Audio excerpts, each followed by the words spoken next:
Good morning students. Today's topic is hormones in animals. आज हम पढ़ेंगे कि जो एनिमल्स होते हैं उनमें कौन कौन से हार्मोन्स पाए जाते हैं, उनका क्या फंक्शन होता है। इस टॉपिक को पढ़ने से पहले हम इसकी कुछ इंपॉर्टेंट टर्मिनोलॉजी को पढ़ेंगे। फर्स्ट यहाँ पर दिया गया है हार्मोन्स। सबसे पहले हम देखेंगे कि हार्मोन्स होते क्या हैं। A substance in your body that influences growth and development. आपकी बॉडी में या हमारी बॉडी में एक टाइप के सब्सटेंसेस पाए जाते हैं जो हमारी ग्रोथ एंड डेवलपमेंट को कंट्रोल एंड कोऑर्डिनेट करते हैं। इनसे क्या होता है, अलग अलग प्रकार के जो हार्मोन पाए जाते हैं हमारी बॉडी में अलग अलग फंक्शन के लिए रिस्पॉन्सिबल होते हैं। सेकेंड टर्म यहाँ पर दी गई है ग्लैंड। ग्लैंड क्या होती है? A gland is an organ which produces and releases substances that perform a specific function in the body. जो ग्लैंड होती हैं वो एक ऑर्गन होती है which produces and releases substances, जो कि एक टाइप के सब्सटेंस को रिलीज करती हैं और ये सब्सटेंस बॉडी में इंपॉर्टेंट फंक्शन करते हैं। कौन से सब्सटेंस करती हैं रिलीज? हार्मोन को ही रिलीज करती हैं ग्लैंड। एक ग्लैंड जो होती हैं हमारी बॉडी में, एंडोक्राइन जो ग्लैंड होती हैं वो डक्टलेस ग्लैंड होती हैं। उसके बाद नेक्स्ट दिया गया है एंडोक्राइन सिस्टम। एंडोक्राइन सिस्टम क्या होता है? हम इस टॉपिक में एंडोक्राइन सिस्टम की ही डिटेल स्टडी करेंगे। चैप्टर स्टार्ट होने पर मैंने आपको बताया था कि हमारी बॉडी में कंट्रोल एंड कोऑर्डिनेशन के लिए 2 इंपॉर्टेंट सिस्टम पाए जाते हैं, first nervous system and second endocrine system. तो हम इसकी डिटेल स्टडी यहाँ पर करेंगे। ये एंडोक्राइन सिस्टम की जरूरत क्यों होती है हमारी बॉडी में? स्टूडेंट्स, हमने नर्वस सिस्टम में पढ़ा है कि जो इलेक्ट्रिकल इम्पल्स होती हैं वो इन्फॉर्मेशन को लेकर जाती हैं ब्रेन में, पर जो इलेक्ट्रिकल इम्पल्स होती हैं वो हमारी बॉडी की सभी सेल से कनेक्ट नहीं हो सकती हैं। इसलिए जो नर्वस सिस्टम है वो ठीक तरीके से फंक्शन कर सके, उसकी हेल्प करने के लिए हमारी बॉडी में एक और सिस्टम पाया जाता है जिसे हम एंडोक्राइन सिस्टम कहते हैं। तो nervous system and endocrine system मिलकर ही क्या करते हैं? कंट्रोल एंड कोऑर्डिनेशन का फंक्शन करते हैं हमारी बॉडी में। हमारी बॉडी में अदर कंट्रोल फंक्शन क्या होते हैं, लाइक दैट कितना हार्मोन रिलीज होना है और इन हार्मोन का क्या फंक्शन होना है। आपने देखा है हमारी जो ग्रोथ होती है कुछ टाइम बाद हमारी ग्रोथ रुक जाती है, कुछ लोग ऐसे होते हैं जिनकी ग्रोथ नहीं होती है। ये सभी चीजें किस पर डिपेंड करती हैं? जो एंडोक्राइन सिस्टम में पाई जाने वाली ग्लैंड होती हैं उनसे जो हार्मोन रिलीज होते हैं उन पर डिपेंड करती हैं। तो एंडोक्राइन सिस्टम क्या होता है? The endocrine system is a network of glands. जो एंडोक्राइन सिस्टम होता है वो ग्लैंड का नेटवर्क होता है that secret chemicals called hormones, जो कि एक टाइप के केमिकल को रिलीज करता है या एक टाइप के सब्सटेंस को रिलीज करता है, जिसे ही हम हार्मोन्स कहते हैं, to help your body function properly. और जो हार्मोन्स होते हैं इनको रिलीज क्यों करता है? जिससे कि आपकी बॉडी सही तरीके से प्रॉपरली फंक्शन कर सके। नेक्स्ट दिया गया है the endocrine system uses chemical signals. जो हमारी एंडोक्राइन सिस्टम होता है वो केमिकल सिग्नल का यूज करती है। इन केमिकल सिग्नल को ही हम हार्मोन्स के नाम से जानते हैं। To convey information from one part of body to a distant part of the body, जो कि इंफॉर्मेशन को बॉडी के एक पार्ट से दूसरे पार्ट में ले जाने का काम करती है। ये जो हार्मोन्स होते हैं ग्लैंड के थ्रू हमारे ब्लड में रिलीज कर दिए जाते हैं। उसके बाद जो हार्मोन होते हैं वो उस साइड पर पहुंचते हैं या टारगेट साइड पर पहुंचते हैं जहां पर इनकी जरूरत होती है।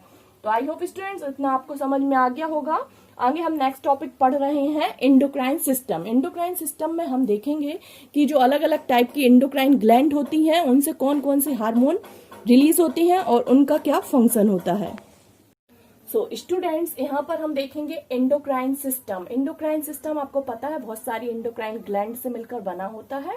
यहाँ पर इन ग्लैंड के अलग अलग नाम दिए गए हैं और उनसे रिलीज होने वाले हार्मोन के नाम भी यहाँ पर शो किए जा रहे हैं। हम यहाँ पर देखेंगे कि इनका फंक्शन क्या होता है और इनकी लोकेशन हमारी बॉडी में क्या होती है। फर्स्ट यहाँ पर दिया गया है पिट्यूटरी ग्लैंड। पिट्यूटरी ग्लैंड क्या होता है? पिट्यूटरी ग्लैंड के बारे में हमने पहले भी पढ़ा जब हमने ब्रेन का टॉपिक पढ़ा था। जो पिट्यूटरी ग्लैंड होती है वो हमारे ब्रेन में पाई जाती है और जो हमारा नोज वाला पोर्शन होता है, नोज के सबसे पीछे साइड वाला पोर्शन होता है, उधर पर पिट्यूटरी ग्लैंड पाई जाती है। पिट्यूटरी ग्लैंड का मेन फंक्शन क्या होता है? पिट्यूटरी ग्लैंड हमारी बॉडी में जितने भी अदर ग्लैंड हैं उनसे रिलीज होने वाले जो हार्मोन होते हैं वो किसके थ्रू कंट्रोल होते हैं? पिट्यूटरी ग्लैंड के थ्रू कंट्रोल होते हैं। पिट्यूटरी ग्लैंड ग्रोथ हार्मोन को रिलीज करती है। हमारी बॉडी की जो ग्रोथ होती है वो किस पर डिपेंड करती है, पिट्यूटरी ग्लैंड पर डिपेंड करती है। इसके अलावा पिट्यूटरी ग्लैंड अदर हार्मोन भी रिलीज करती है। तो वन बाय वन हम इसके फंक्शन देखेंगे। फर्स्ट फंक्शन दिया गया है कंट्रोल ग्रोथ, हमारी जो ग्रोथ होती है उसको कंट्रोल करने का काम पिट्यूटरी ग्लैंड का होता है। Second blood pressure, blood pressure को कंट्रोल करने का काम करती है pituitary gland. Third energy management, हमारी बॉडी में एनर्जी को बनाए रखती है, मैनेजमेंट करने का काम पिट्यूटरी ग्लैंड का होता है। फोर्थ टेम्परेचर रेगुलेशन, टेम्परेचर को रेगुलेट करने का काम होता है पिट्यूटरी ग्लैंड का। पेन रिलीफ, जो भी दर्द होता है उससे जो हमें रिलीफ मिलता है वो पिट्यूटरी ग्लैंड से रिलीज होने वाले हार्मोन के कारण मिलता है। और 6 दिया गया है salt concentration in the kidney, kidney में सॉल्ट का कंसेंट्रेशन बनाए रखने का काम भी पिट्यूटरी ग्लैंड का होता है। तो स्टूडेंट्स यहाँ पर पिट्यूटरी ग्लैंड को हमने देख लिया है।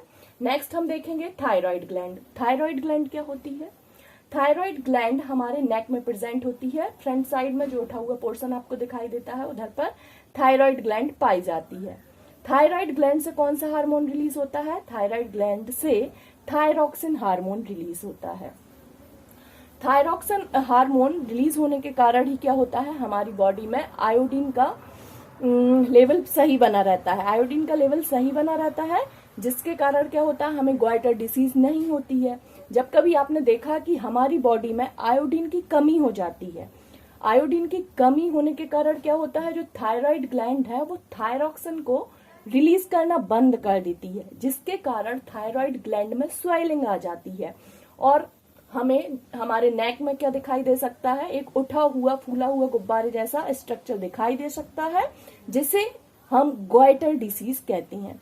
इसलिए हमारी बॉडी में ग्वाइटर डिसीज ना हो इसलिए हमें क्या करना चाहिए, आयोडीन वाला फूड लेना चाहिए। इसके अलावा इसके अदर फंक्शन दिए गए हैं। फर्स्ट है मेटाबॉलिज्म, हमारी बॉडी में मेटाबॉलिक जो रिएक्शन होती हैं जिसमें फूड का सिंपल एंड सिंपल मॉलिक्यूल में कन्वर्सन होता है। इसके अलावा अदर जो मेटाबॉलिक रिएक्शन होती है उनको कंट्रोल करने का काम थायराइड ग्लैंड से रिलीज होने वाले हार्मोन का होता है।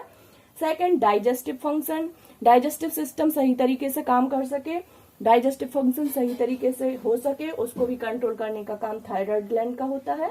थर्ड ब्रेन डेवलपमेंट, हमारा जो ब्रेन होता है उसका सही डेवलपमेंट आयोडीन के कारण होता है। मीन्स हम आयोडीन वाला फूड लेंगे तो क्या होगा, थायराइड ग्लैंड थायरॉक्सिन हार्मोन को रिलीज करेगी जिससे हमारा ब्रेन डेवलप हो सकता है। पर इसका मेन फंक्शन क्या होता है थायराइड ग्लैंड का? Main function is a good supply of iodine from the diet, हमारी डाइट में आयोडीन की गुड सप्लाई करने का काम कौन सी करता है, थायराइड ग्लैंड का होता है। ओके स्टूडेंट्स, नेक्स्ट हम यहाँ पर देखेंगे एड्रिनल ग्लैंड।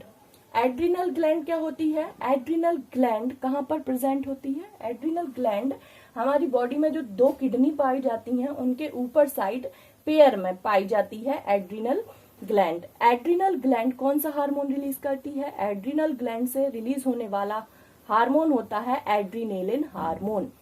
ये एड्रीनेलिन जो हार्मोन होता है इसका फंक्शन हमारी बॉडी में क्या होता है, एड्रीनेलिन हार्मोन सारे हमारी बॉडी में जो भी इमोशंस होते हैं उनको कंट्रोल करने का काम एड्रिनल ग्लैंड से रिलीज होने वाले हार्मोन एड्रीनेलिन पर डिपेंड करते हैं। इसके अलावा एड्रिनल ग्लैंड के अदर फंक्शन क्या होते हैं? फर्स्ट है रेगुलेट आवर मेटाबॉलिज्म, हमारी बॉडी में मेटाबॉलिज्म को रेगुलेट करने का काम करती है। Second immune system, immune system को इम्यूनिटी सही रहे इसका फंक्शन किसका होता है, एड्रिनल ग्लैंड का होता है। ब्लड प्रेशर को कंट्रोल करने का काम करती है। रिस्पॉन्स टू स्ट्रेस, जो भी हमारी बॉडी में हमें स्ट्रेस होता है उसके अगेंस्ट क्या करती है, रिस्पॉन्स देने का काम भी एड्रिनल ग्लैंड का होता है। नेक्स्ट हम यहाँ पर देखेंगे पैराथायरॉइड ग्लैंड। पैराथायरॉइड ग्लैंड क्या होती है? पैराथायरॉइड ग्लैंड जो हमने अभी थायराइड ग्लैंड देखी थी उसके पीछे साइड पैराथायरॉइड ग्लैंड पाई जाती है। पैराथायरॉइड ग्लैंड से रिलीज होने वाला हार्मोन कौन सा होता है, पैराथार्मोन होता है। ये जो पैराथार्मोन होता है इसका क्या फंक्शन होता है, ये हमारी बॉडी में कैल्शियम के लेवल को मेंटेन करके रखने का काम करता है। कौन? पैराथार्मोन जो कि पैराथायरॉइड ग्लैंड से रिलीज होता है। नेक्स्ट यहाँ पर दी गई है थाइमस ग्लैंड। थाइमस ग्लैंड कहाँ पर पाई जाती है? थाइमस ग्लैंड्स हमारे जो दोनों लंग्स होते हैं उनके बीच में पाई जाने वाली ग्लैंड कौन सी होती है, थाइमस ग्लैंड होती है। थाइमस ग्लैंड का फंक्शन क्या होता है, थाइमस ग्लैंड जो होती है उससे रिलीज होने वाला हार्मोन को हम थाइमोसिन हार्मोन कहते हैं। इसके अलावा थाइमस ग्लैंड का फंक्शन क्या होता है? The thymus is an essential component of our immune system. हमारा जो इम्यून सिस्टम होता है उसमें जो टी सेल होता है उसका मेन कंपोनेंट होता है thymosin hormone. Means thymus gland से रिलीज होने वाला थाइमोसिन हार्मोन हमारी जो इम्यून सिस्टम है उसके लिए बहुत जरूरी होता है। नेक्स्ट यहाँ पर दिया गया है पैनक्रियास ग्लैंड। पैनक्रियास ग्लैंड क्या होती है? पैनक्रियास ग्लैंड हमारी बॉडी में स्टमक के पीछे साइड पाई जाती है, जो कि स्मॉल इंटेस्टाइन एंड लीवर से सराउंडेड होती है। पैनक्रियास ग्लैंड से रिलीज होने वाले हार्मोन को इंसुलिन हार्मोन कहते हैं। इंसुलिन हार्मोन का मेन फंक्शन क्या होता है? इंसुलिन हार्मोन हमारी बॉडी में शुगर के लेवल को मेंटेन करके रखने का काम करता है। मींस जो हमारी बॉडी में शुगर प्रेजेंट होती है, जो कि फूड मटेरियल से जाती है, उसको एनर्जी में कन्वर्ट करने का काम किसका होता है? इंसुलिन हार्मोन का होता है। जब कभी हमारी बॉडी में इंसुलिन हार्मोन की कमी हो जाती है तो आपने देखा होगा कि कई लोगों को डायबिटीज डिसीज होती है। ये डायबिटीज डिसीज क्यों होती है? ये इंसुलिन की कमी के कारण होती है। फिर क्या किया जाता है? इंसुलिन के इंजेक्शन दिए जाते हैं उस पर्सन को जिसको डायबिटीज होती है। तो हमें डायबिटीज ना हो इसके लिए क्या है? पैनक्रियास ग्लैंड का सही तरीके से वर्क करना जरूरी है। Means pancreas gland proper amount में इंसुलिन हार्मोन को रिलीज करती रहे, क्योंकि यदि इंसुलिन हार्मोन रिलीज होता रहेगा तो क्या होगा? शुगर को वो एनर्जी में कन्वर्ट करता रहेगा। पर यदि इंसुलिन हार्मोन प्रेजेंट नहीं होगा तो हमारी बॉडी में जो शुगर जा रही है वो किस प्रकार से एनर्जी में कन्वर्ट होगी? एनर्जी में कन्वर्ट नहीं होगी और शुगर का लेवल क्या होगा? बढ़ता जाएगा, जिससे हमें डायबिटीज डिसीज हो सकती है। तो इसका मेन फंक्शन क्या होता है? शुगर को कंट्रोल करने का काम होता है इंसुलिन हार्मोन का। नेक्स्ट यहाँ पर दिए गई है टेस्टिस ग्लैंड। टेस्टिस ग्लैंड क्या होती है? टेस्टिस ग्लैंड जो कि स्टमक के नीचे साइड पाई जाती है मेल में। टेस्टिस ग्लैंड से रिलीज होने वाला हार्मोन कौन सा होता है? Testosterone hormone. Testosterone hormone testis gland से रिलीज होता है। ये हार्मोन को हम सेक्स हार्मोन भी बोलते हैं। जब बच्चे 11 से 12 ईयर के होते हैं तब उनमें क्या होता है? ये सेक्स हार्मोन बनना स्टार्ट हो जाते हैं, जो कि टेस्टिस ग्लैंड से रिलीज होते हैं। इन हार्मोन का मेन फंक्शन क्या होता है? टेस्टोस्टेरोन हार्मोन का।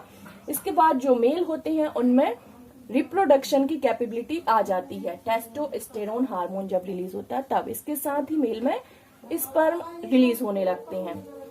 इसी प्रकार से जो गर्ल्स होती हैं उनमें क्या होता है? The ovaries also produce the man female sex hormones. जो ओवरीज ग्लैंड होती है वो किस में पाई जाती है? ओवरीज ग्लैंड फीमेल में पाई जाती है। इनसे रिलीज होने वाले हार्मोन को हम एस्ट्रोजन हार्मोन कहते हैं। ये एस्ट्रोजन हार्मोन किसके लिए रिस्पॉन्सिबल होते हैं? फीमेल में रिप्रोडक्शन के लिए रिस्पॉन्सिबल होते हैं ये एस्ट्रोजन हार्मोन। तो स्टूडेंट्स, यहाँ पर हमने इन हार्मोन को मींस इन ग्लैंड्स को देखा है और इनसे रिलीज होने वाले हार्मोन्स को देखा है और इनके क्या क्या फंक्शन होते हैं हमारी बॉडी में, ये हमने यहाँ पर देखा है। यदि आपको इसमें से कुछ समझ में नहीं आया है तो आप मुझसे पूछ सकते हैं। यहाँ पर हमने देखा है कि जो हार्मोन रिलीज होते हैं उनका हमारी बॉडी में स्पेसिफिक फंक्शन होता है। हमारा एंडोक्राइन सिस्टम या हार्मोनल सिस्टम सही तरीके से वर्क कर सके, इसके लिए ज़रूरी है कि हमारी बॉडी में हार्मोनल इम्बैलेंस ना हो। तो हम यहाँ पर देखेंगे नेक्स्ट टॉपिक, बैलेंस अवर हार्मोन्स। हम अपनी बॉडी में हार्मोन्स को बैलेंस करके कैसे रख सकते हैं, इसके लिए हमें क्या करना चाहिए। फर्स्ट यहाँ पर दिया गया है eat enough protein at every meal. हमें अपने फूड मटेरियल में प्रोटीन सफिशिएंट अमाउंट में लेना चाहिए। सेकंड, रेगुलर एक्सरसाइज, रेगुलरली हमें एक्सरसाइज करनी चाहिए। Third, avoid sugar. Sugar means हमें ज़्यादा शुगर नहीं खानी चाहिए अपने फूड मटेरियल में। Fourth, learn to manage stress. हमें अपने स्ट्रेस को मैनेज करना आना चाहिए। कैसे इसको मैनेज करें, मीन्स हमें ज़्यादा स्ट्रेस नहीं लेना चाहिए, इससे भी हार्मोनल इम्बैलेंस हो सकता है। Fifth, consume healthy fats. Means जो फैट का अमाउंट है वो हमें हेल्दी फैट लेना चाहिए, ज़्यादा फैटी फूड नहीं खाना चाहिए। Six, avoid over eating and under eating. हमें ना तो बहुत ज़्यादा खाना चाहिए, मीन्स जितनी भूख होती है उससे ना तो ज़्यादा खाना चाहिए और ना ही बहुत कम खाना चाहिए। 7th, ड्रिंक ग्रीन टी हमें लेना चाहिए। 8th दिया है हाई क्वालिटी स्लीप, हमें अच्छे से अपनी नींद पूरी करना चाहिए। तो स्टूडेंट्स, यहाँ पर आपका ये एंडोक्राइन सिस्टम वाला टॉपिक फिनिश होता है। यदि इसको मैं आपको कुछ प्रॉब्लम है तो आप पूछ सकते हैं, और जिसने भी अभी तक चैनल को सब्सक्राइब नहीं किया है प्लीज़ इसे सब्सक्राइब कर दीजिए। Thank you so much students.